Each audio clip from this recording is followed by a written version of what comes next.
Bonjour Madame Bangoura Buntourabi. Bonjour monsieur. Je rappelle que vous êtes ancienne présidente d'un mouvement de soutien à Moussa Dadis Camara. Oui. Vous êtes également ancienne directrice de campagne du RDIG de Jean-Marc Téléano. Aujourd'hui, vous êtes au sein du RPG Arc-en-Ciel. Dites-nous justement quels sont vos liens aujourd'hui avec Moussa Dadis Camara.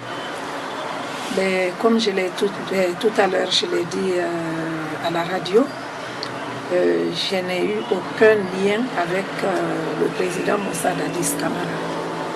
J'ai été fan de Moussa Dadis Camara, comme tous les Guinéens, tout au début, quand il est venu, quand le CNDD a pris le pouvoir, c'est-à-dire son engagement et ce qu'il dégageait. J'ai vu le président Ahmed Sékou Touré en face de moi, donc je me suis dit, ouf, on a eu quelqu'un qui va amener ce pays de l'avant et un patriote, tout simplement. Alors aujourd'hui, Moussa Dadis Camara est à la tête d'un parti politique. Bien que vous soyez au sein du RPG Arc-en-Ciel, est-ce que vous continuez toujours à voir, ou bien vous continuez toujours à partager les idéaux que vous nourrissiez avant pour Moussa Dadis Camara? Non, à partir de là, depuis le jour que j'ai entendu sur les radios que le président Dadis est à la tête d'un parti politique. D'abord là, je me suis dit que là, il est en train de se tromper. Pourquoi? Pourquoi? Parce que avec tout ce qui s'est passé dans ce pays, je pense que le capitaine Moussa Dadis Camara devrait d'abord chercher à ce que la vérité éclate, s'il est coupable de quelque chose ou non, avant de s'engager dans la politique. Mais du moment où rien n'a été fait encore, je ne dirais même pas qu'il est accusé, parce que c'est les gens, la population, c'est les enfants de ce pays, quelques enfants qui l'accusent. Que les assassinats, je peux dire, le massacre du 28 septembre, qu'il est à la cause, que c'est lui qui était à la base.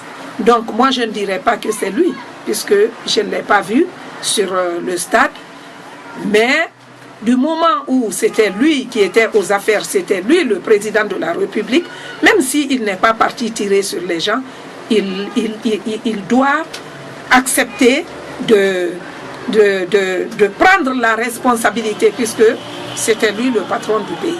Alors, est-ce que vous partagez en ce moment le point de vue des ONG de défense des droits de l'homme et notamment les parents des victimes de ce massacre qui disent que la candidature annoncée, en tout cas le fait que Dadis soit à la tête d'un parti politique et qu'il veuille éventuellement briguer la magistrature suprême, que cela soit une insulte à la mémoire des victimes? Est-ce que vous partagez ce point de vue? Vous savez, j'ai tellement défendu monsieur le président Dadis Camara que même après le massacre, j'ai dit qu'il n'était pas coupable. Alors ici aujourd'hui, moi je ne pourrais pas dire que c'est une insulte, mais je dirais tout simplement que monsieur Dadis, en tant que qui a été président de ce pays, qui a quand même dirigé la Guinée un moment, doit du respect pour son peuple, doit du respect pour la mémoire de ses victimes. C'est-à-dire, c'est de se calmer, attendre que la vérité là soit là un jour. Il est jeune, il a toute la vie, il a l'avenir devant lui. Dadis devrait se battre, rentrer en Guinée pour que la vérité soit dite. S'il est coupable, qu'il arrive à, je ne sais pas comment vous dire ça, demander pardon? Qu'il soit homme de demander pardon à son peuple. S'il n'est pas coupable, c'est la justice qui va régler ça. Mais au moment où les familles endeuillées, le peuple de Guinée qui a vécu ces faits, il y a des gens qui sont là, comme on le dit, qui n'ont jamais retrouvé le corps de leurs enfants, je pense que le président Dadis devrait d'abord se calmer, essayer de venir dans ce pays pour que la justice éclate, pour que lui-même, s'il n'est pas coupable, qu'il soit blanchi. Mais lui-même, il le dit, hein, que le fait qu'il se présente comme candidat à la présidentielle ne le dédouane pas de tout ce qui s'est passé le 28 septembre. Hein.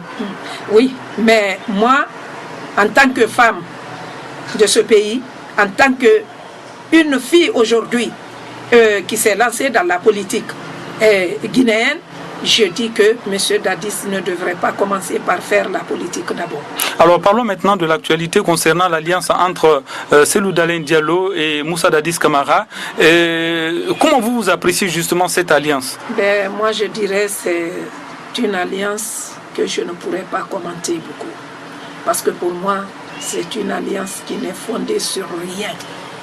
Pour moi, mais les deux leaders disent qu'ils partagent des points de vue. Hein. Quel point de vue?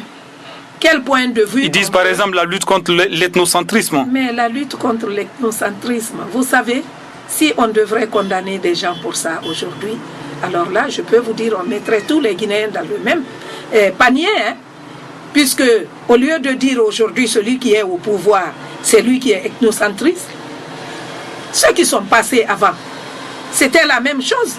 Mais je vais vous dire quelque chose. Je ne le dis pas parce que je suis aujourd'hui une femme de la mouvance. Je vous le jure, je n'ai pas connu le professeur Alpha Condé avant.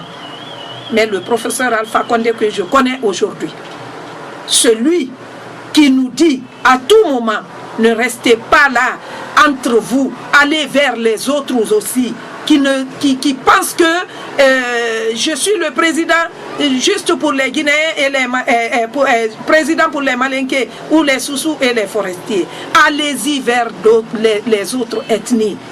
Allez les chercher. Nous sommes des frères. Ne vous mettez pas seulement entre vous. Quand je vous dis allez chercher l'électorat, vous partez chez les Malinké, chez les Soussous. Non. Les Peuls aussi, ce sont des Guinéens. J'ai entendu le professeur Alpha Condé dire un jour que si vous voyez que les gens jetaient les cailloux, surtout les enfants, c'est parce qu'ils n'ont pas où jouer. C'est-à-dire c'est devenu une sorte de jeu pour les enfants. Parce qu'on a revendu tous les terrains où on pouvait mettre des stades, des terrains pour les enfants. Donc les enfants de Bambeto, de ne pas tenir compte qu'ils ne sont coupables de rien, c'est des enfants qui n'ont pas où jouer. Donc dès qu'il y a quelque chose, ils s'amusent à jeter des cailloux. Un président de la République qui dit ça, est-ce que c'est un raciste?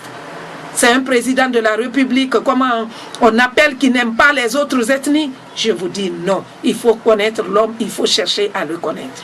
Alors justement, en 2010, lors du deuxième tour, on a dit que le leader de l'UFR, en l'occurrence Sidia Touré, après son alliance avec l'UFDG, était allé, on parlait en tout cas d'un général sans troupes qui était allé vers l'UFDG. Est-ce que vous pensez que le même scénario pourrait se produire au cas où, parce que jusqu'à présent, c'est une éventualité, on ne sait pas d'abord sur Cellou et Dadis vont en tout cas signer l'alliance. Mais est-ce que vous pensez que c'est le même scénario qui va se produire, c'est-à-dire Dadis ira peut-être avec l'UFDG, mais sans ses militants, sans ses électeurs?